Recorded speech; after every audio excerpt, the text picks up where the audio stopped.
So today we've got Claire joining us from France. She's going to be telling us about her adventures. I loved this description, across the roof of the world from Pamir to the Karakoram. So I'm really excited to see what's no doubt going to make us green with envy, all the photographs and amazing stories that she's got. And then I've just had a little sneak preview chat with her about some of the other adventures that she's planning to head off on in the next week or two. So hopefully we'll be able to hear a little bit about that at the end as well. So I'm going to hand over to you now, Claire. I'm going to turn myself off, but I'll be back at the end with all the questions for you then. Hi everyone. It feels a little bit surreal to be here like this.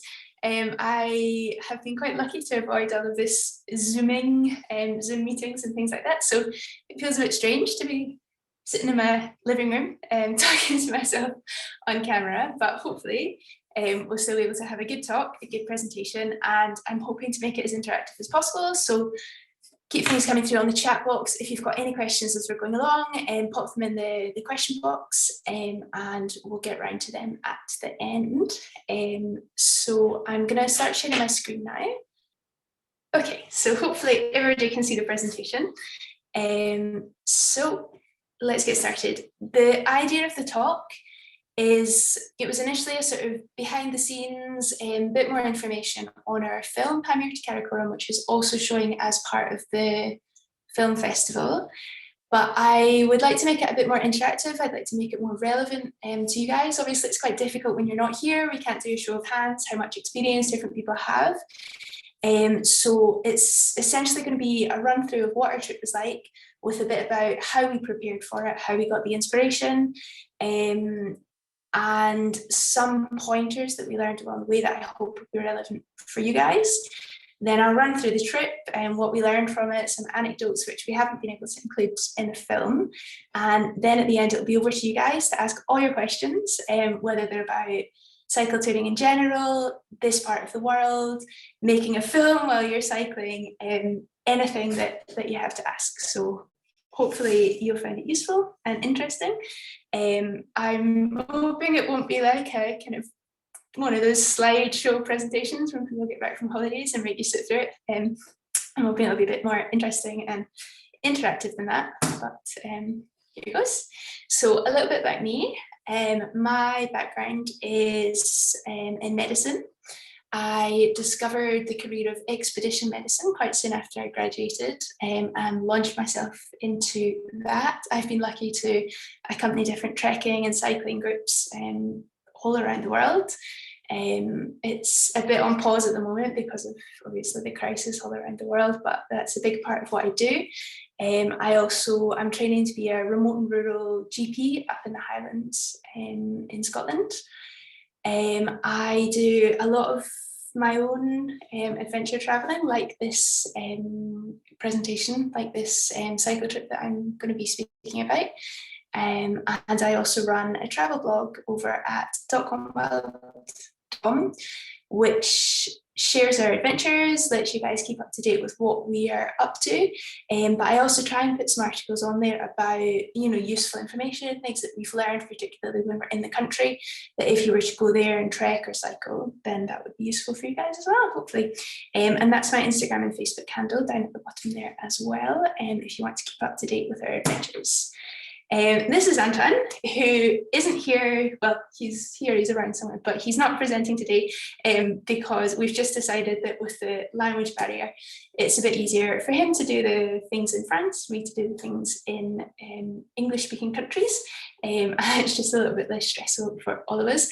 But this presentation wouldn't be anything without him. He is, I like to think first and foremost, my husband, and that's probably not what he thinks of as his primary role, but he is our photographer, and on this trip was our filmmaker. He has got an amazing eye for photography, for capturing the moment, for capturing things that we've experienced when we're cycling, and I think the film really captures what we went through, what we lived when we were on the trip, and I'm really, really grateful to him for that. He's also a ski, snowboard and mountain bike instructor, and we're based half of the year, more or less, in France, in the Valley of Chamonix. Although this year it's obviously been a really complicated winter, so we're not there at the moment. His Instagram is Cotiche, probably more worthwhile following him than me, since I really just repost the photos that he takes. And that's his Facebook page as well, where we also publish some of his photos. So a little bit of background, how did we get to the stage of doing this tour? Because the Pamir to Karakoram was actually our first real cycle tour. And obviously it's quite a remote, quite a big thing to take on when you haven't done that before. So we've travelled quite a lot, and quite a lot together. We have travelled to a variety of different places where we were mostly trekking. We realised quite early on, this is on the left-hand side, that's us in Norway. That was one of our first trips together back in 2017, I think. And we realised that we loved being lost in the mountains. That's what really made a trip for us. It was seeing the rawness of nature and not seeing a lot of other people, essentially. So from there, that sort of built momentum. In the top right-hand corner, that's us trekking. We did a self-propelled kind of autonomous trek in the Ladakh region in the north of India. And in the bottom right, that's us doing the same sort of thing in Peru. We did a few other trips around the same time, which were of a similar theme, and we just love that feeling of being in the middle of nowhere, of walking for days and not seeing anyone. But we started to get just a little bit frustrated that we weren't seeing as much as we might want to see. We started to think maybe we wanted to move faster, see more, multiple countries, see more of a country.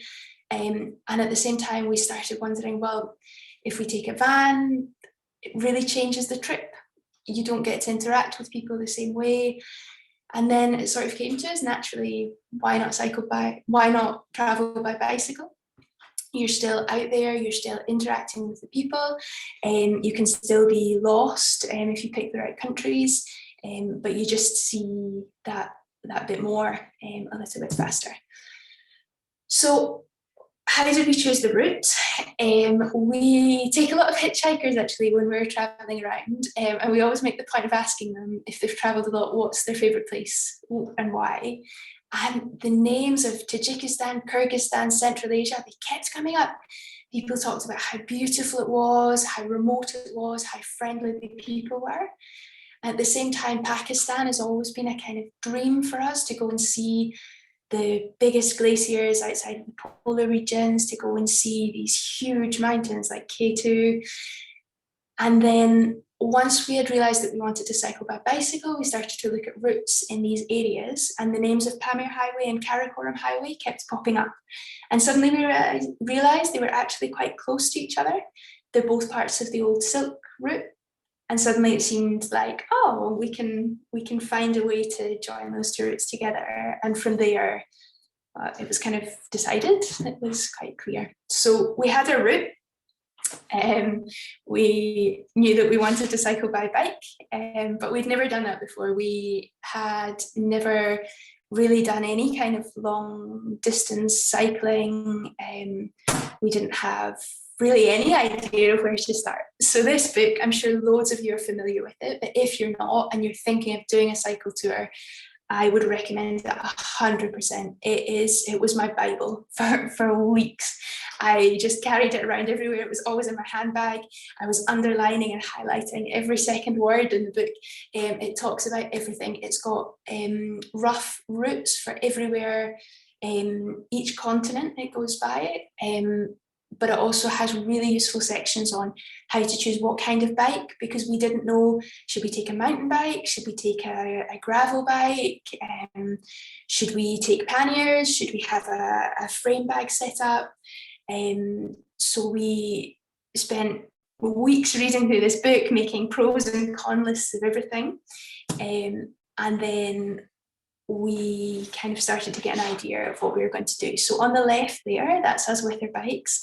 we decided to go for steel-framed gravel touring bikes. A touring bike is essentially a gravel bike, but it's got more fixation points usually for things like panniers, water holders, things like that. And we went for the Specialized Sequoia, which I think unfortunately has now been discontinued. We also had a slightly unusual setup in terms of the luggage that we had. We wanted to try and go for a bike packing setup because we knew that the roads would be quite broken, and we wanted to try and cover reasonable distances each day. So we thought that the bike packing setup would allow us the most comfort and kind of the fastest way to cycle without resistance. Unfortunately, we ended up just with not enough space because we were traveling to really remote places where we were sometimes going to have to carry 4, 5, 6 days worth of food at a time. We thought we were going to have to carry quite a lot of water, and we had all our cooking, tent, sleeping stuff with us. So we just didn't have enough space. So we decided that we were going to need panniers as well. And when we looked into whether it was better to have front panniers or back panniers, we decided that front panniers were the better option for us. They offered slightly better stability on downhill. They offered slightly better handling of the bike, and also for the constant up and down that we were going to be doing, and the sections where we'd have to push our bikes. That was just the slightly better option for us, and it was a really comfortable setup. We really enjoyed it. On the top right there, that is our tent. If you're looking for a tent and you don't have one yet, I can 100% recommend it. We've had a few different tents out the years. This is an MSR Access 3, so it's a 3-person tent, a 4-season tent, which means you can use it in winter, and it weighs only 2.2 kilos. And Antoine, who's pretty close to 6 foot, can sit up comfortably in the middle of the tent. It's really roomy. We love it. And on the bottom there, that is me cold and cooking. We'll actually come back to this photo later on in the presentation, but it's just to say that for this area, we chose a multi-fuel stove, which runs on petrol, kerosene, all those different fuels, just because gas canisters were not going to be an option for us. A little word on visas for anyone that's considering overland transport, particularly in this area. Visas can be quite a tricky part. For Central Asia, they make their visa system very easy. Tajikistan was an online visa. Kyrgyzstan, we didn't need a visa. For China and Pakistan, it was a bit more tricky. For both of those, we decided to apply before we left. It's just simpler if you can do it from your home country. So definitely, if that's an option, I would recommend it. For both countries, we needed proof of return flights to get our visa. Obviously, we weren't planning to fly there. So a little trick that I learned along the way is if you log on to Expedia.com, the American site, none of its other country variants, so not .uk or any of that, they offer a range of fully refundable flights. You can get a refund within 24 hours. So what we do is we buy our ticket, we print the PDF to send to the embassies, and then we cancel our ticket. It's probably not totally, I don't know, legal, or and maybe shouldn't be recommending it, but that is how we do it. For Pakistan as well, you'll need a letter of invitation if you're going overland, because their e-visa, I believe, doesn't work at the land borders, and you can contact companies in Pakistan to get that sorted for you. You can, I think I've got a link to that on my website, or you can post a question at the end if you want more detail on that. But if you Google companies which offer letter of invitation, then that should be fine. Also, just to mention, if you're going overland to either of these countries, don't say that in your visa application. Just stick to a very generic itinerary in and around Islamabad or Beijing, and everything will go through fine. I'm just going to, because it's starting to make quite a lot of noise. So the preparations were underway. We had chosen all of our setup. We had spent months and months of planning, and finally it was the moment to go and do the trip. So we were so excited. It just felt like such a relief to stop looking at computer screens and reading books and reading other people's blog articles. And finally, it was our turn to go. So we started in the town of Dushanbe, which is the capital of Tajikistan. It's a funny city. It's a kind of mix of these ornate buildings that you can see behind you in the screen there, and a very Soviet kind of Russian setup. But already the people were so friendly just in the city itself. So we were really looking forward to getting out on the road. And that's what we came for. We came here to cycle. And the first day that we cycled out of Dushanbe, it just felt like all the weight lifted off of our shoulders. Suddenly all these things that we've been worried about, visas, route planning, all these different things were behind us, and all we had to worry was running and cycling, and it felt amazing. And even better, the first night ended just in the most perfect way. We started to get a bit tired, and we'd find a hotel on our map, and when we got into the village we couldn't see any signs of a hotel. We went into a little shop to buy some food, and we asked if they knew where the hotel was.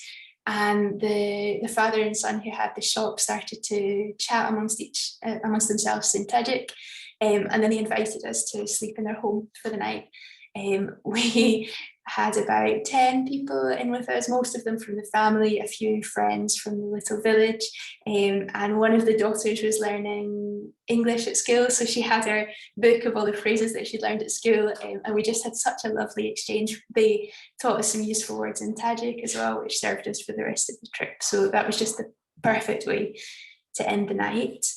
And from there, we decided to take the more northern route on the Pemi Highway. It's the traditional part of the Pamir Highway, but it's now no longer serviced, so it's no longer maintained, which we knew about in advance, but I don't think I had really thought about the reality of what that would mean in terms of the road surfaces, and also in terms of just how lost an area we were going to be going into. But as you can see, it's just breathtaking, huge mountains, lush greenery. You can see, in fact, all of these flat green areas at the side of the road, they were just perfect for camping. So it felt a little bit like paradise at the start. We were still in quite low altitude. I think we were around the 2,000 meter mark. So it was warm, it was green, there's water everywhere. It was so easy to find a spot to camp on. It just felt like a bit of a dream. The downside, obviously, as I've mentioned already, were the roads. I had never really done any off-road biking since I was a child, cycling through forests. I've never done any mountain biking, so I was really already out of my comfort zone with a bike of about 40 kilograms, and cycling on these bumpy surfaces, and things got worse, and at times it wasn't even possible to cycle bike, but it was always beautiful. There were always friendly people on the road with you. And this is as we have just spent the night in the home of the village doctor, and this is just before our very first pass. So this is the only pass on the northern section of the Pamir, the disused section, and it's this Sagardasht pass. It's 3,260 meters, so one of the smaller passes that we would do, but at this early stage in the journey we weren't acclimatized yet, so it was pretty tough going. And at this point, we still felt it was warm and the roads were dry. So we got up in the morning, we were looking forward to doing our first pass, and we couldn't have expected how difficult it would be. In fact, as we climbed up, maybe even a couple of hundred meters in altitude out of the village, the snow just got deeper and deeper and deeper at the side of the road. And as it was spring, it was all melting. So it was all running down the road, and the mud was so thick that it built up on the wheels, and the wheels actually stopped being able to turn. So we're having to stop maybe every 15-20 minutes to try and clean the mud out of our tires just to keep the bikes and just to be able to push them. Cycling was impossible, and we were battling with the altitude. It looked sunny, but it was really, really cold. So it was a tough day. And I love this sign. It's in the film as well, but I think a lot of people miss it. So after Russia left Tajikistan, it was really, really heavily mined. And there are still a few areas where they haven't managed to get in and remove all of the landmines. So this was one area, and luckily we saw this sign before Antoine wandered off for a pee. But I love how clear it is. I mean, it's you could understand that in every language. I think it's brilliant. And this is us on the way down. So this is similar to the amount of snow that we went through on the way up, although the road down was less muddy, but we weren't in the mood to take any pictures or film clips on the way up. It was pretty difficult. So then we descended down from this pass and we arrived in the village of Kalikum, and it felt so surreal. So we'd been for a week completely lost. We'd seen no tourists, almost no cars, and just very, very small villages which still live with their livestock and they're growing their own crops. And then we came back down into this little village which had a supermarket, it had a 4 or 5-star hotel which we didn't stay in, and in our hostel that night we bumped into some tourists who were doing the Pemi Highway in a jeep. And they explained to us that they'd left Dushanbe that morning and they'd driven here to Kalikum, and that tomorrow they were going to start the Pamir Highway. So they hadn't stopped except for to eat lunch. And that was just the moment that I knew that we'd made the right decision to do this trip by bicycle, because we had lived this adventure with all these challenges and all these interactions with people, a whole week of our life. And these people had just driven out of Dushanbe and stopped and hadn't seen or interacted with anything. So that just let me know that cycling in this region is the perfect way to do it. So when we came out of Kalikum, we were now running alongside the Afghan border. And the Panj River, which you can see in the photo, is the only thing that separates Afghanistan, which is on the right-hand side of the river, from Tajikistan, which is on the left-hand side.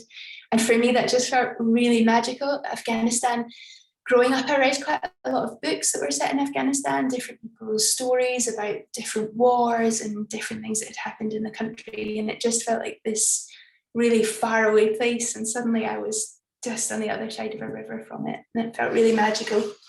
And the whole way along you could always see Afghanistan on the right hand side. It seemed almost like this little paradise compared to the Tajik side. It had these snow-capped mountains underneath. It was really, really green. It was much more basic. The houses often didn't have windows, and they almost never had electricity going to them, and the road was even smaller and more destroyed than on the Tajik side, but it was always more green. And we were cycling through this canyon with a cliff, the sheer cliff side, for 3 days, and on the Afghan side there were just these fields. We were so tempted to just swim across the river and camp in Afghanistan, but it didn't seem like a very good idea. And that was the downside to this section, was that we were in this canyon. And as you can see in all these pictures that I've just brought up, there was nowhere really that we could pitch our tent, that we could sleep at night. And there also weren't very many towns or very many villages along the way, because there wasn't any space for them. So it meant that we were doing really, really long days. We were doing about 80 kilometers, 85 kilometers on really broken roads with a lot of up and down. So we were cycling for 12 hours a day easily, plus stopping for lunch and things, and it was really difficult to find somewhere to sleep at the end of the day. So we were often getting in when it was dark. One time we just basically had to pitch our tent in the middle of kind of flat space in the middle of a village, because there wasn't anywhere else that we could sleep. But the flip side to that was that we arrived in Korog a bit earlier than we had expected to, which was an amazing feeling. Korog is quite luxurious after the rest of what we had been through. I remember we got to the hostel and we took all of our bags off the bike and tried to cycle for dinner, and we couldn't control the bikes anymore because they'd gone from being 40-50 kilograms to being like just a normal bike. But it was really, really nice to stop for a few days in Korog to eat good food, and we also had the opportunity to go to the Afghan Market, which is once a week. And it's a tradition that the traders from Afghanistan, they come across a kind of rope suspension bridge just outside of Korog, and they bring their items to sell in Tajikistan, which is historically slightly wealthier than the Wakhan area of Afghanistan. We were a bit disappointed with the market itself. There were actually quite a lot of kind of plastic made in China items for sale, but the people were really, really friendly. In Tajikistan, English isn't very widely spoken. However, the people that came over from Afghanistan spoke really good English. So we were able to drink a tea with them, eat some snacks with different people, and really have a nice exchange. At one point, we were in a little restaurant drinking tea with a group of men, and the women were at the table just behind us, and they were shouting across all these questions like, were we married? Did we have children? Why did we not have children yet? What was wrong with us? And these poor men were so embarrassed having to translate their thing into English that the women were asking. But it was a really, really nice day, and a really nice experience to be able to meet people who'd come over from Afghanistan. After Korog, we headed into what's known as the eastern section of the Pemi Highway, and it really is desolate. The villages are much, much further apart. You see a lot less people, and it's also noticeably colder. You're now heading much higher in altitude, and most of the section is above kind of 3,500, 4,000 meters, and it really starts to feel much more like the big mountains. This is our first night sleeping above 4,000 meters, and that's us enjoying the very last rays of sunshine before it starts really, really getting cold. This is the photo that we saw earlier, and here I just want to point out this is a very traditional dinner. So we took with us, I think, 4 emergency freeze-dried meals in case we needed them, but the rest of the time we tried to buy food as we went along, which was difficult, but in most of the villages, I'd say in every second or every third village, we managed to find a very small shop. And the choice of what we could buy was limited more or less to what you can see in this picture. So there I'm cooking rice with some eggs, and you could usually find a tin of chopped tomatoes, and either, as we're eating tonight, peas, or you could sometimes find sweet corn if you wanted to mix up a bit. And that is essentially what we ate every lunchtime and every dinner when we weren't able to find a restaurant, which was quite often. And you can see in the middle of the bottles just behind me, it's filled with biscuits, and the Tajik people love biscuits. So even in the smallest of shops, you'll always find a selection of different biscuits. So that's what we lived on to give us energy as snacks in between meals, and to kind of supplement the taste of very, very, very bland food every day. So this is the next morning. Antoine has kindly gotten up and done his morning duties, so I'm tucking into a nice hot cup of tea before we go up and over our first pass above 4,000 meters. So this is us looking very happy with ourselves. We have just done the Koitazak Pass, which is 4,270 meters. And the roads were actually quite nice. You can see here they're broken dirt roads, but they were pretty flat. And we were starting to get acclimatized now. So we were a bit out of breath on the way up, but noticeably easier than the lower pass that was covered in snow beforehand. And from this moment on, the scenery just seemed to change. So this is us just beyond the pass. We're now on a high plateau, which you can see stretches really, really far into the distance and stays well above 4,000 meters. And it's just so vast, and the colors are just different to anywhere else I'd ever seen. And you just don't see anyone. There's no one else on that whole road with us. It just felt so remote and so beautiful. And that's really the image of the Pamir that's stayed with me. You can see this is as still well up above 4,000 meters. It's wide, it's flat, it's really just unlike anywhere else that I've been. That night we made quite good time. Actually, we thought it was going to be a long day, but with the the reasonable roads, we make good time.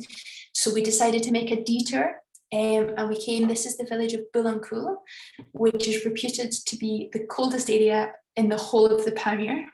So we were a little bit worried to be there so early in the season. And as you can see, we arrived pretty late. And that is because the entire road to get to Bulancool is made of sand, which is quite tricky when your bikes are 40 and 50 kilos because they sink in the sand. So that was a really tough end to the day.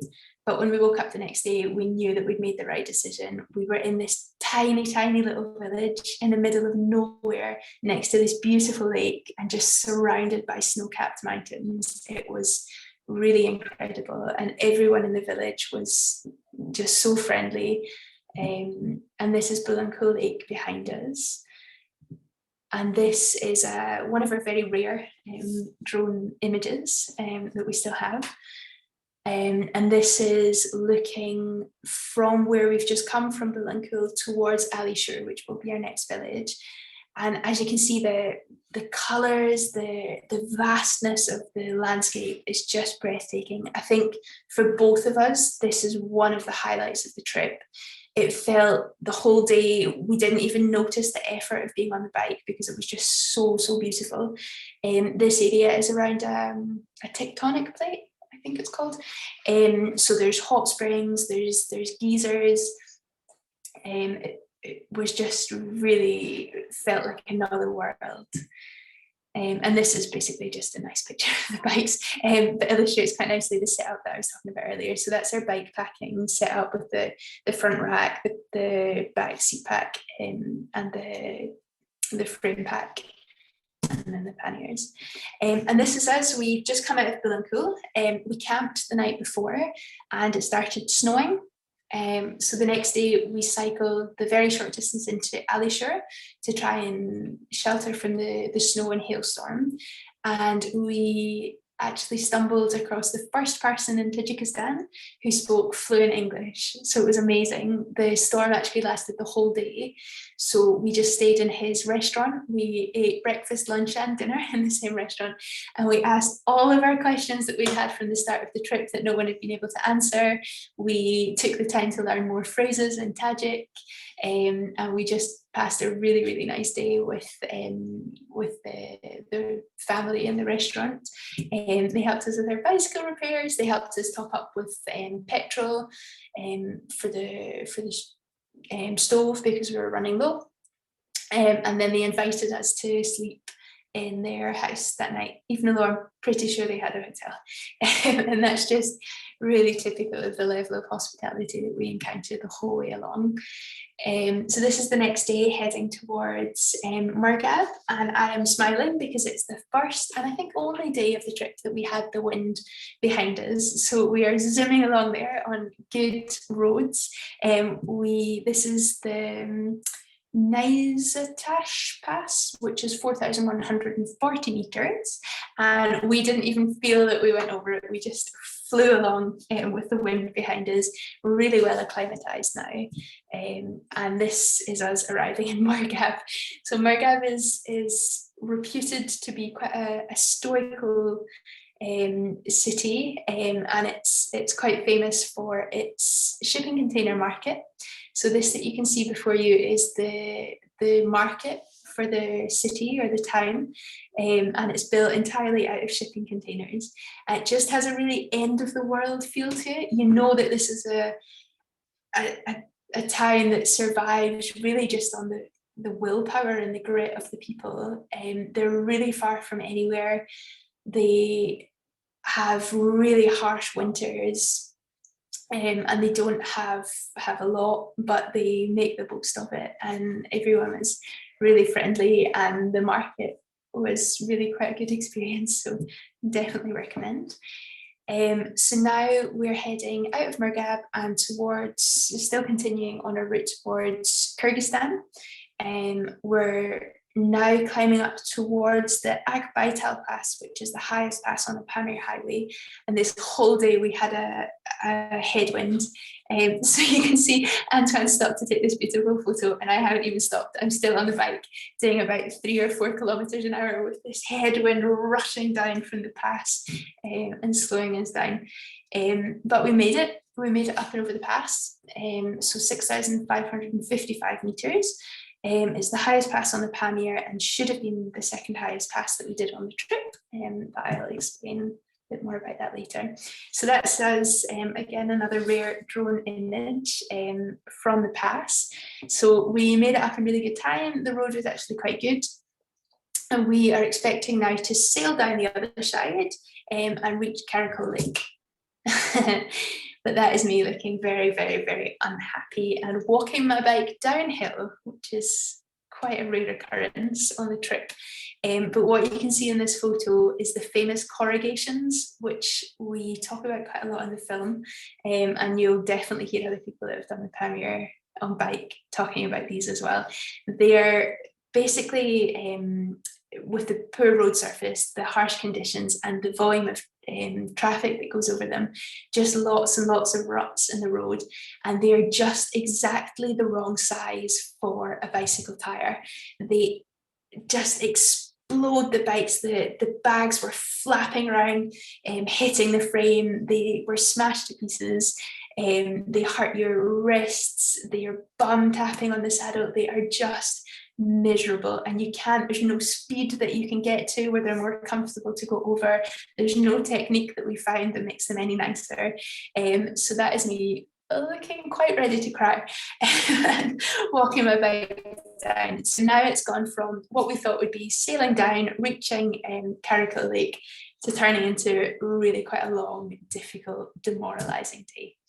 But just a little bit before reaching Karakoram Lake, we pop onto a section of unexpected tarmac, which just lifted our spirits. It's probably one of the best feelings when you've had a day like that and you expect it's going to continue, and 10, 15 kilometers earlier than expected, you suddenly reach this good road surface.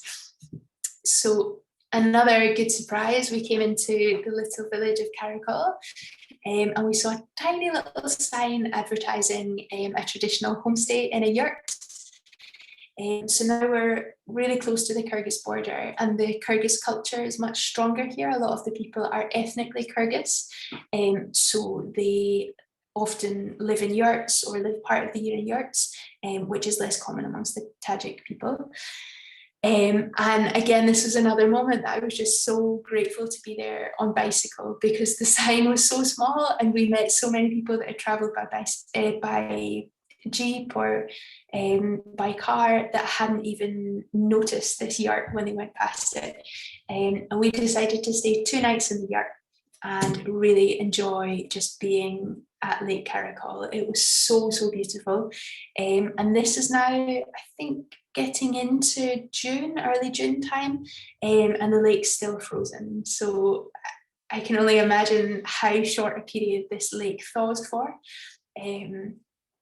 And again, you can see the village behind. This is the tiny little village of Karakoram, and it's another really lost, really isolated village, just full of people that are so friendly and so happy to share and exchange different points of view, and it was a really, really good experience. So this is the border post in Tajikistan, and like much of Tajikistan, they make the best of what they have. So it's all in tiny little rundown huts. They didn't have any electricity when we were there, but the people were friendly and warm. They gave us chocolates, they made us a cup of tea, which I've never had at any other border post in my life. So it was just the perfect parting image of Tajikistan for us. Then we crossed into Kyrgyzstan, and from the little town just across the border, this is Saritash is the name of the border post, and on kind of first impressions, it doesn't look very different from Tajikistan, but here we have tarmac roads. All of the roads that we cycled on in Kyrgyzstan were tarmacked, really well surfaced, and we also found a hostel with Wi-Fi, which was the first time in about a month that we'd managed to connect to the internet. So we took the time. Our plan had been to go to the base camp of Peak Lenin, trek up to there, and then cycle onto Osh, which is the traditional end point of the Pamir Highway, before doubling back on ourselves and heading across to the Karakoram. But when we checked the weather, there were storms all around us. So there was a storm all the way towards Peak Lenin, and the weather heading north up to Osh was just dismal as well. The only weather that wasn't really a huge snowstorm was if we headed towards China, and forgot about the 2 other extensions. So we discussed the options. We felt quite disappointed, actually, especially not to go up to Osh. But in the end, we decided that we would just lose too much time. We wouldn't see anything, it would just be a bit miserable. And so we decided to cut straight across towards the Chinese border. So for any of you that have seen the film, you'll know that this was not my favourite day of the trip. We headed out from Saritash expecting to have reasonable weather. We expected that it would stay dry. We also expected that it would mostly be downhill because the village of Urkistan at the border was significantly lower than where we were starting out from. Unfortunately, you can see the storm clouds are gathering behind us. And I am also cycling uphill. So there was an unexpected pass between the 2 towns, which we weren't prepared for, mentally more than anything. And we also got hit with a horrendous snowstorm. I sometimes have quite a lot of difficulty breathing in cold weather at altitude. I think quite a lot of people have it where you get a kind of wheeze where it hurts your lungs to breathe. And just with all of the factors, with this snowstorm, with the uncertainty of how long it was now going to take us to get to Urkistan, with the fact that we were just cold, we didn't know where we were going to sleep, all of it just got on top of me. And with this difficulty with my breathing, I really wasn't in a good place. I didn't want to be there anymore. I couldn't see any good reason to still be on this trip, to be suffering, to be so far from home, to be putting ourselves in the way of danger. And I couldn't rationalize it and see the good points of the trip. But we got down to the bottom of the pass, and we managed to speak with some of the soldiers at the military checkpoint, and they welcomed us in, gave us some tea and some biscuits, and we had a good conversation with them, and that just really helped. Once we were warm again, I could start to remember all the good parts of the trip, all the things that were still to come, and that really just helped us so much to continue with the trip.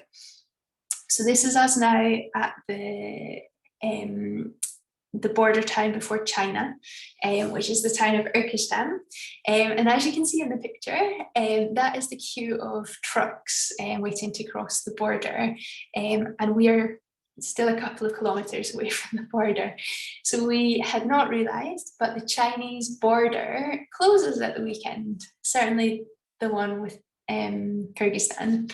So we arrived on Saturday midday, and we couldn't leave until Monday morning. So in the film, we talk a little bit, we were put up with some of the border guards who at the start were really friendly, just like all the people we'd met in Tajikistan and Kyrgyzstan so far. They welcomed us into their home. They actually insisted on phoning our parents via WhatsApp, and they FaceTimed them. And Antoine's dad thought that we'd been kidnapped, that someone was phoning for a ransom message, because the signal was so bad. He could just see this picture on the screen of this guy he didn't know with Antoine next to him. And they were so friendly. They were kind of pointing at all these things and teaching our parents different words in Kyrgyz. And then the next day we got up, things seemed fine, but then one of the border guards just became really grumpy, really short with us. He kept bursting into our room and just saying things in Kyrgyz that we didn't understand. And in the end, towards late afternoon, he just told us to leave, that there were people coming, they needed the room. So we don't talk about that in the film just because we don't have the video footage that goes with it. But it was quite a strange experience, and the whole town was just a bit strange. It's also, there's a lot of coal transport that comes to the area, so there's loads of trucks going in and out, even the ones that aren't going across the border, and it's all quite run down and dirty. So it was a really strange way to spend the weekend, and things didn't get much better when we crossed the Chinese border. You're not allowed to cross kind of on your own steam. You're not allowed to walk across, you're not allowed to cycle across. So we had to pay quite a lot of money. I think it was around $300 for the two of us on our bikes, but I don't remember exactly. And then we had to do a really long journey in a kind of official taxi. Then we had to do loads of, we had to stop 2 separate times to have all of our luggage checked. They checked our telephones, they inspected all of our bags. We had to go through multiple passport controls. It's quite a politically sensitive area in China that we were going into. And it meant that we had expected to get to be back on the bikes basically by lunchtime. But by the time we got through, it was maybe 4 or 5 o'clock in the afternoon, and we didn't have any money. Because it's such a politically sensitive area, we weren't allowed to just go out. There weren't any ATMs nearby, and it was all turning out to be quite stressful because they didn't seem like they were going to let us cycle to Kashgar because it was so late on, but we didn't have money to pay for the only hotel that we were allowed to stay in. So in the end, we negotiated that they let us go and eat some food. So we went and had some dinner, and then we basically just got on the bikes and cycled. And when they all started shouting at us to stop, we just ignored them and kept going. And probably, perhaps a stupid thing to have done, but it worked out well. We then cycled along this perfect, pristine highway. It's like a 3-lane motorway with no other cars on it. I don't think a lot of people have permission, I guess, to cycle in that area. So we had it all to ourselves. But we kept getting stopped at different checkpoints. So I think we went through 3 or 4 different checkpoints. Each time we had to take all the bags off the bike, empty them. We were just losing so much time. But again, we didn't have any option. So we got to Kashgar just a little bit before midnight, I think, with 2 or 3 hours of cycling in pitch black. We'd had no food. We'd run out of water. It was a really, really tough afternoon. But when we got to Kashgar, it just made up for it. Kashgar is exactly what you imagine when you think of an old Silk Road trading post. It's colourful. It's full of every spice, dried food, nut, every food that you can imagine. It was just this crazy contrast between being on the Pamir in the mountains with tiny villages where we ate essentially the same thing for over a month, and then we were in this huge colourful city of I think 3 million people. It was just totally overwhelming. It felt really surreal. Not all of the food was exactly what we expected, but it was just a beautiful experience, and I would happily have just stayed there for the rest of the trip, not done the Karakoram Highway, just stayed in Kashgar in a nice hotel and eaten food. But Antoine insisted that we continued. So the Chinese part of the Karakoram is really, really beautiful. It goes through really big mountains. Every day there's massive glaciers all around you, and it's really quiet because again not a lot of people have the permissions needed to drive in that area. The downside is, as I said, it's very politically sensitive, so there's no hotels in between Kashgar and the border town of Tashkurgan, which are more than 300 kilometers apart. You're not allowed to camp, and you're not allowed to stay with the local people. So pretty tricky. We knew that we would have to stealth camp. We didn't have any other option. but it meant that we tried to go as fast as we could on the good roads and minimise the number of nights that we would have to sleep out there, because we didn't know what repercussions there would be if someone caught us and we were camping. So these are just some images from the area. It's so beautiful. I just love these camels as well that were all the way along. But this is our first night sleeping. We slept out for 2 nights, and this is the first of the 2.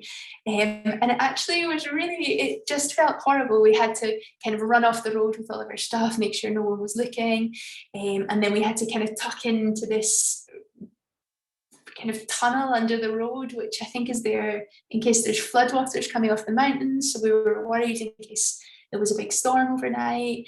There was constant trucks going overhead, probably like one every hour. So we didn't sleep very well. So yeah, it wasn't the nicest for the night times, but the days were really beautiful. So this is Blanco Lake. So the lakes have very similar names to those in Tajikistan, because this part of China was traditionally part of Central Asia, so they share kind of a culture and a language with people in Tajikistan and Kyrgyzstan. So this is the Chinese Blanco Lake. And these are just some images of the pristine roads going through really beautiful mountain scenery. I put this in because it's one of the very few pictures from our trip that I took. And also just, I really love this picture. These are kind of traditional hats which are worn all through the kind of Waki area, which is like the Afghan Waki corridor, Wakhan corridor in parts of Tajikistan, Kyrgyzstan, and also the part of Pakistan that we would be going to as well. And this is the Chinese Karakoram Lake, which is very different and very much more thawed than its Tajik neighbour. And this is just another camel that was on the road. He's so cute. And just some more images from this really, really beautiful but very difficult part of the Karakoram Highway. So we did it again. We managed to end up in Tashkent on Saturday afternoon, and the border between China and Pakistan was closed until Monday. Luckily, Tashkent is a slightly more touristy town. People tend to drive out from Kashgar to Tashkent, and then they visit the 2 lakes that we passed. So there were some hostels, and this is the tourist attraction in Tashkent, which is supposedly a very ancient fort from, I don't know how many hundreds of thousands of years ago, but it's definitely been built much more recently than that out of cement, and it's not very authentic, but it was something to do on our day off. I definitely wouldn't recommend assigning any time to it if you're going there, but if you end up stuck because of the border, then it's definitely worthwhile. So this picture really sums up the whole of the Xinjiang area that we passed through. It's these huge kind of American style highways with just no one, no people, no cars. It's quite surreal. So it's the same story with the Chinese-Pakistan border. The Chinese government wouldn't let us cycle across the border. We had to take a bus, and unfortunately that meant that we wouldn't be able to cycle across the highest pass that we had hoped to cycle on our journey. This one is the Kunjara Pass, which I think is the highest international border in the world, and it's 4,693 meters, so about 50 meters higher than the highest pass that we did on the trip. And we were really pretty sad. And the worst part, this is us heading out of China, quite happy to be leaving that area. But the worst part of it was that the descent, we'd hoped to be able to do, people had told us that maybe once we passed the Chinese frontier and we were in Pakistan territory, that we would be allowed to get off the bus and cycle down. But it turns out that the rules now are that you have to go to the first border town of Sost and clear immigration, get a Pakistani stamp on your passport, and then you're allowed to cycle back up to the border if you want to. But it was just an incredible section of downhill. It was about well over 1,000 meters of down, I think maybe even close to 2,000 meters of vertical descent on these beautiful hairpins that wouldn't have been out of place in the Alps. And we were stuck in the bus. I was motion sick. It was just pretty sad. But I guess it had a silver lining. We decided not to cycle back up to the border. It seemed a bit silly to go all the way up just to cycle back down on a road that we'd already been through. So instead we started to ask around what there was to do in the area, and we found out about Jefferson Valley. This is a valley in the very, very north of Pakistan, which goes in the direction of Afghanistan. And it's quite often closed to tourists. The part of Afghanistan that it touches is a very peaceful area, but Pakistan are just very, very keen that nothing happens to tourists in their country. So if there's any upset in Afghanistan, tension between Pakistan and Afghanistan, they close all of the valleys which head towards Afghanistan, even if there's never any trouble in them. So we were lucky, the valley had just opened up again and we didn't need any special permits or permissions to go there. And again, this is another real highlight of the trip. If you're ever heading to Pakistan on bike or any other way, I would definitely recommend checking out Jefferson Valley. So this is just the contrast. So this is what most of the valley is like. It's very dry, very desertic, with just this river that's in a canyon at the very bottom. But the locals have an incredible system of irrigation channels, which allows them to have agriculture, it allows them to grow their own crops, to keep livestock. And it means that every time you approach even the tiniest little village, it's green for kilometers and kilometers either side of it. It's really, really beautiful. And the locals were just so friendly. I'd been a little bit worried. I'd heard stories before I went to Pakistan that it maybe wasn't the safest, especially as a female traveling there. I was just a bit apprehensive heading out into this remote valley that no one really knew we were going to and heading towards Afghanistan. But within about 2 hours of cycling into the valley, I just felt so comfortable. Every village that we went through, the people spoke really, really good English. They were so friendly. They would come and ask us about our plans, where we were going. By the time we got to the third village, they already knew who we were, that we were from France and Scotland, and that we were going to Bulancool, and that we were heading to Alamjan's house, because the news was just traveling so much faster than us down the valley. And by the time we were, 5 or 6 villages in, we just felt like part of the extended family, because we'd already spoken to everyone's cousins and mothers, and they were just so welcoming. And this is Alamjan. He is quite a well-known trekking guide in the region. He's taken people from Lonely Planet and different kind of international expeditions trekking in the area. He now has health problems, so he doesn't take people trekking himself, but he will happily put you up in his house. He will arrange a guide for you. He's just a really wonderful guy with loads and loads of local knowledge. And he told us about this trek, the Pamir trek, which is really commonly done by the locals because it takes them up to high altitude grazing pastures, but isn't very well known. It's not a very touristy place to go.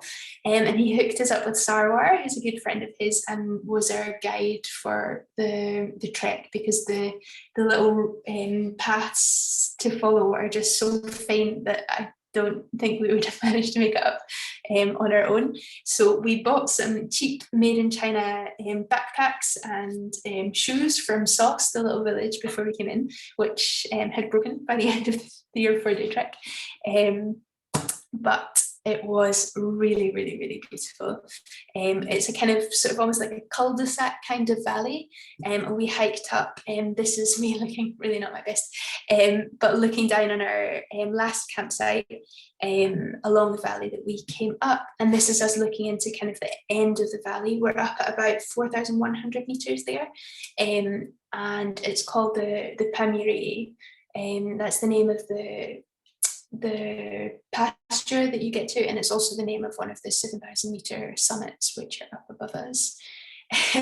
And Sarwar on the way down picked all of these flowers and was just putting them everywhere, on him, on us, and we found this ibex skull which he's now hidden somewhere in the valley, and is going to go back and claim at some point.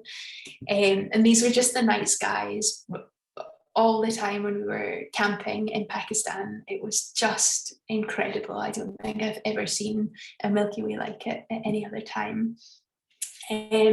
So I'm aware of the time. I've been speaking for quite a long time now, so I'll just quickly run through the last little bit of our Pakistan trek. So this is us coming down to the town of Pasu. This is the Pasu Cathedral, and this is us heading out. There's a really nice trek that you can do from Pasu. It's a day trek across 2 different suspension bridges. I just love this photo. So these 2 little girls are out walking themselves, and the one that's closest to me had managed to get her little scarf caught in all of the thorns, all the brambles. So I spent about 10-15 minutes helping her untangle it all, and then we walked just basically to the edge of the picture there, and she'd managed to get it all tangled back up again. But this is the suspension bridge, and I have so much admiration for the people that live here, because if you look at how unstable this bridge is, how unsafe it looks, I can tell you it's really, really scary to walk across it. And then you look at the village, and just on the far side of the picture, just kind of before the mountains on the other side. And this is how they transport all of their goods, all of the crops that they grow, and they bring animals like lambs and things to market across this bridge. And it just is such a different way of life from anything I can imagine. And this is just quickly, we'd walked up to the Rakaposhi base camp, so that's Rakaposhi behind us. And this is our last day of cycling along the Karakoram Highway before we reach Gilgit, which is where we decided to stop our cycle. And it's just like this the whole way. It's so beautiful, and it's a really narrow valley, so you feel like the mountains are really, really close to you. It's really spectacular. So we decided to stop our cycle in Gilgit because a lot of people told us there were particularly 2 areas after Gilgit which are quite dangerous. They are very traditional areas, and there's quite a conflict between tourists and the local way of life. So the government try and keep tourists out of that area, just to minimise impact on the local people living there, and also to minimise any harm to tourists. And if we had gone through that area, we'd have had to arrange kind of police escorts, military escorts, and it just all seemed like a lot of hassle and a potential risk that we didn't need to take. So we decided to do that section in by bus. And what you can see here, we were supposed to take the kind of tourist bus, which would have been luxury, air conditioned, and it's also timed so that it goes through the dangerous areas around, like in the middle of the night, to minimise any risk so you don't get off the bus.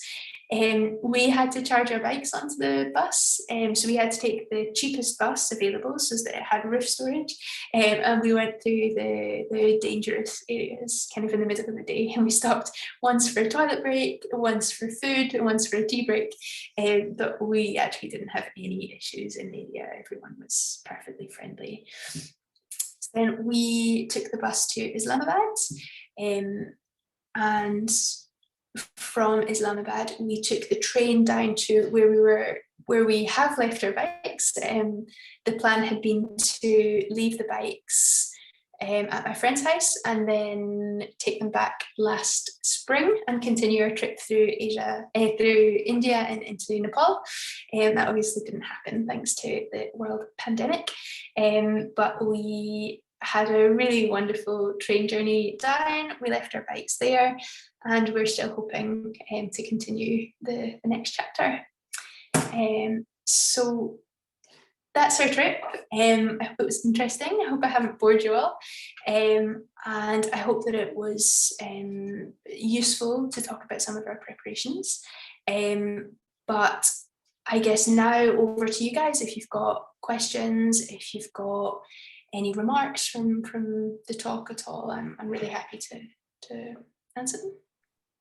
Thank you so much. That was such a fascinating trip to hear about, and I loved everyone's reaction to the Ripple Road and everybody saying, "Oh, I've been there. It's awful." You know, Ripple roads around the world that I have suffered was great on the chat. Yeah, really inspiring stuff. You've got so many questions. I'm not sure we're going to be able to get through them all, but I've sort of tried to group them a little bit. So Okay. I'm going to throw some at you, some quick ones to start us off. A few people asking you just to say again, what time of year was it and how long was your trip overall? So we were there in May, which is actually quite early for the Pemi Highway, but it just coincided with the end of the ski season for Antoine's work. And I was restarting a year of work in August, so that's just the time that we had. We assigned 3 months for the trip, but we actually did it in 2, including the trekking that we did. Okay. And there's always, as always, a lot of gear questions. So there was 3 separate questions. Did you consider fat bikes? If you went again, would you take a mountain bike? And did you consider a tandem? So we've got both ends of the spectrum there, from fat bike to tandem. Any thoughts on that? So tandem, first of all, we never even considered it. We, if we go kayaking, we take our own kayaks. We went in a double kayak once on a very short journey. I'm pretty sure we were close to divorce. It just doesn't work well for us. We are much better going at our own rhythm. I couldn't imagine already spending, 2 months, just the 2 of you, on a trip like that. But at least during the day, if you're on your separate bikes, you can kind of cycle at your own pace, your own rhythm, have some peace and quiet. If you run a tandem, you'd be like stuck together all the time. And the other thing is, from a practical point of view, for a tandem, you've got half as much storage space, unless you take a trailer, which I don't think would have been practical on those roads. So in terms of, especially because we were filming, we had really quite a lot of film equipment with us. We just wouldn't have had space for all of our equipment on a tandem. We often get the question about mountain bikes and why did we take the bikes that we did? Did we regret taking the bikes that we did? And actually, I don't think we do regret taking them. We chose the gravel bikes because they're faster on the asphalt sections, and the steel frames absorb a bit more of the shock from the broken road sections. And it definitely would have been more comfortable on the broken sections of the Pamir to have a mountain bike. That's clear. But it would have been much more difficult to get luggage onto a mountain bike. You need to get a lot of custom built things. Panniers are trickier. And for all of the Karakoram and the section in Kyrgyzstan, to be on a mountain bike, we would have been so slow that I think that would have been more frustrating than the sections on the broken roads. So I think we would make the same choice again. Such a compromise, isn't it? Choice of There's never a perfect solution. Okay, and then there's a lot taking the kit over to the photography. So people asking, it seems like you had a drone. Which drone did you take? Which camera did you take? And how did you charge all of that kind of kit? Yeah, so Antoine is the photographer and the filmmaker. So in terms of kind of technical questions, I can try and answer them. But if I can't answer them properly, then feel free to send us a message through social media or the website if you really are interested in those, and he will reply to you. In terms of, we did take a drone. If you watch the film, you'll see that didn't end very well. But we had a Mavic Air. I think there's another thing that goes on the end of that tells you which model it's. But it was a very small drone, and it's now, for our last trip, we replaced our drone, and we took a DJI Mavic Mini, which is even smaller, and Antoine seemed to think that it was even better. It's a bit cheaper, a bit more resistant to the wind, but again, if you want specifics, it's probably better to send us a message and we'll reply to those. In terms of charging, the only thing that we couldn't charge in autonomy was the drone batteries. They were too strong, the current that went through them.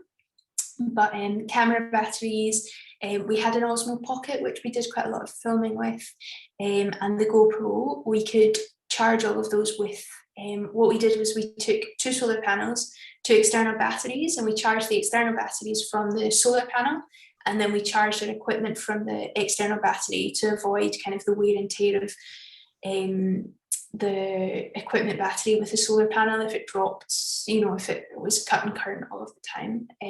But we managed to charge most things that way quite easily, and then whenever we stayed anywhere that had electricity, we would charge the drone batteries. A few more then. Moving on to the sort of medic theme. So someone's asking, oh, what's an expedition medic? And really interesting question about whether you thought the pace and physiology of cycling helped with acclimatization. And there was also a question, that's probably enough actually, I'll leave you with those 2.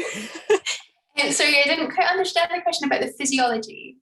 So do you think the pace and sort of physiology of cycling helps you to acclimatise to the altitude more easily?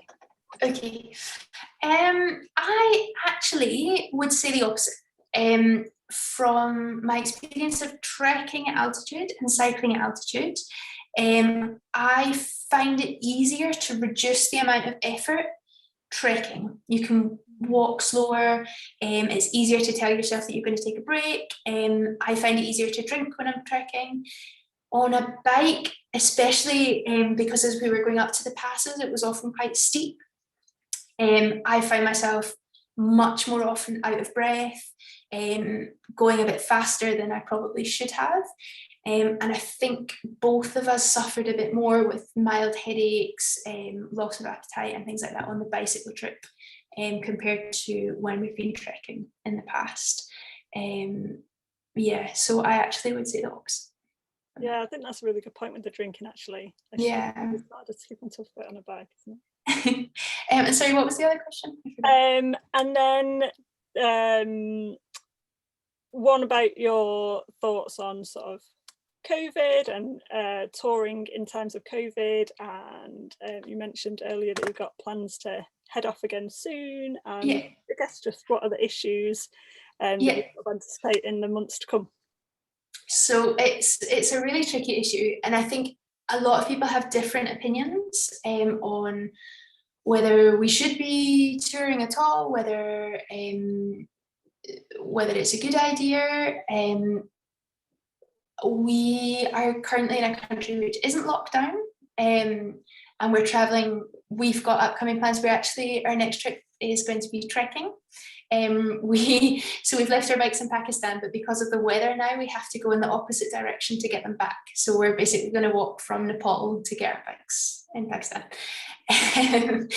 So we have kept really close contact with local guidelines in the countries that we're going to, and also kind of kept close contact with local people to see what the opinion is. We could have gone to Pakistan in spring when we planned, but at that time the opinion in the country was really they didn't want tourists coming. They were scared of the virus coming in. They didn't think that they were prepared for it. So at that time we made the decision not to go. Now the opinion seems much more that people are really suffering from lack of tourism, that there are procedures in place, that there's enough masks, there's enough alcohol hand gel, and there's robust procedures for quarantine and testing in the countries that we're going to. So it definitely makes traveling more difficult at the moment. Everything's taking time, even things like supply issues for getting gear to where you're leaving from, everything's taking longer. Things like timing your COVID test. So we had to get a COVID test to apply for our Nepali visa. We'll then need to get another COVID test before we take the flight. We then need to arrange a hotel that's happy for us to quarantine in the hotel. It's not clear how many days we need to quarantine for. Some people say 7, some people say 10, some people say 14. We're going to go for 14 just to be on the safest side. And then we'll need to get another test at the end of the quarantine period before we can travel. It's a really personal decision, like a lot of things in life. I don't think that you can say that everyone should be traveling. I don't think that you can say that everyone shouldn't be traveling. But I think we feel that we've taken as many steps as we can to minimize the risk as much as possible. And yeah. I think that's it, isn't it? You've just got to make informed choices. It sounds like you've been really thorough in that decision then. Okay, did you have any major bike failures on this trip? No, we didn't. We didn't have one single puncture. So if you are looking for the best touring tires, they are Marathon Plus Tour by Schwalbe. They were incredible. We had a couple of minor issues, mostly with kind of the setup of the bike packing bags and things like that, but Antoine was really on it in terms of mechanics. Every time we stopped, every time we were anywhere, kind of in a hotel, or if we had a bit of time, he would oil the chains, check the tension on all of the cables, reinflate the tires. He was really on it with kind of preventative stuff, and I think that really helped avoid big issues. So brilliant. Okay, in terms of seasonality, do you know when the optimal window to head to the Pemi Highway is? So most people do it in June or July. June, I think, probably would be the better option. I think in July it starts getting, but those are the two recommended periods. It was definitely possible in May, apart from that first pass that we did, which we found out later was actually closed because of the snow. It was just cold. So if you're prepared for the cold, then May would be fine. But I think that June and July are more recommended. Great. Can you say the name of the tyres again? People. Yeah. So the brand is Schwalbe. It's I think it's a German brand, so it's SCHWALBE, something like that, and it's Marathon Plus Tour. Great, top tips. Love it. Okay, just a couple more. I feel like this is like a mastermind hotspot. But just to say to everyone, I can see there's still questions coming in, but there is so much information on Clare's website, Doc Gone Wild, isn't it? Yeah. There's some great blog posts, but also loads of really great tips for people who want to try and go on similar sorts of trips. So yeah, do check it out. Yeah. And you can also send me any questions that don't get answered here. You can send me. We're probably most contactable via Instagram, but through the website as well. We'll try and answer people's questions if we don't get to them today. Right. I've lost it now. Oh, what was your most essential spare part or tool for bike maintenance? I didn't really do very much with bike maintenance. Antoine most essential. What we really loved was we had a miniature track pump, and it's a toe peak. I don't remember the name of the model, but that's definitely on my website. On it, we did an article on what we were taking when we went on our Africa trip, and that's in there. And that was really, really useful, especially because we quite often had to like deflate the tires and take them apart for transport. And it's a really, really light pump, but it has little foot pedals, so you can really get the pressure. And the other thing would probably be our Toe Peak multi-tool, which is just a standard multi-tool, but really well designed, really sturdy. Oh, and I guess cable ties and wire, like, what do you call that? Just bits of wire to attach everything back together that broke on the bags. That was pretty essential as well. Yeah. Cable ties are always a top tip, aren't they? Yeah. Okay, last one, I think. Did you have any contacts in any of the countries beforehand who sort of helped you with arranging things? Or no, for these countries we didn't. We spent quite a lot of time looking at blog posts, different people's videos from the area to try and get an idea of what the country was going to be like. But we didn't have anyone on the ground that could tell us things like what the weather was like, different issues like that. We didn't have any contacts in the country, and now that we're going back to Nepal and Pakistan, when we do have contacts in the country, it definitely helps, but it's also definitely possible to do without, in terms of there is information out there on, especially from, we found blogs to be really useful because they're people who'd done similar things to us and who had been there more recently, but there are guidebooks and things as well which are useful. Brilliant. Sorry, I said that was the last one, but I've just seen one that I really want to hear the answer to. So this could be the last one. If you could change one thing about the trip, what would it have been?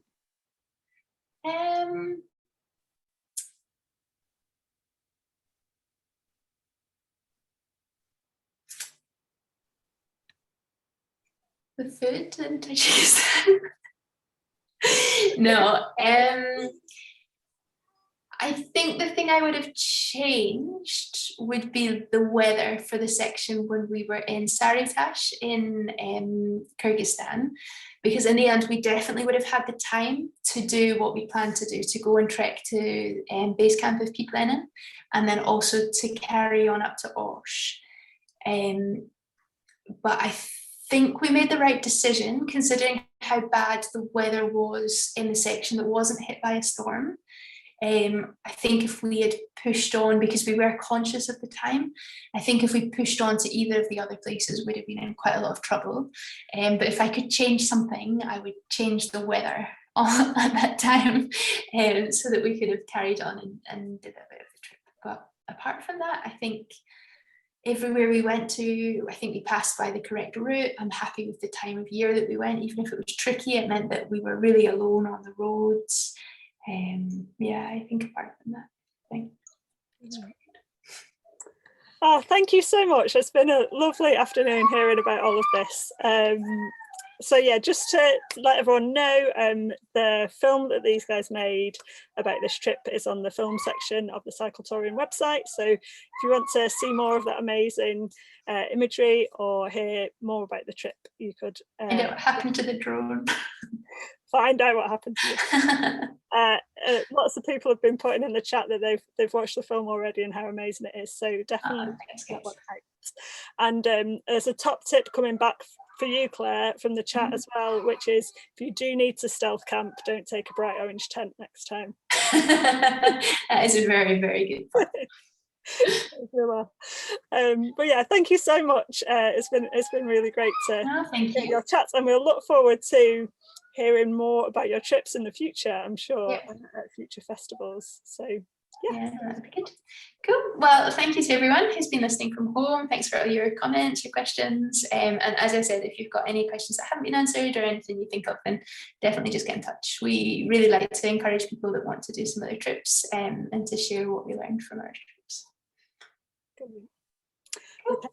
Well, enjoy the rest of the festival, everyone. We'll see you again another time. All right. Bye. Bye.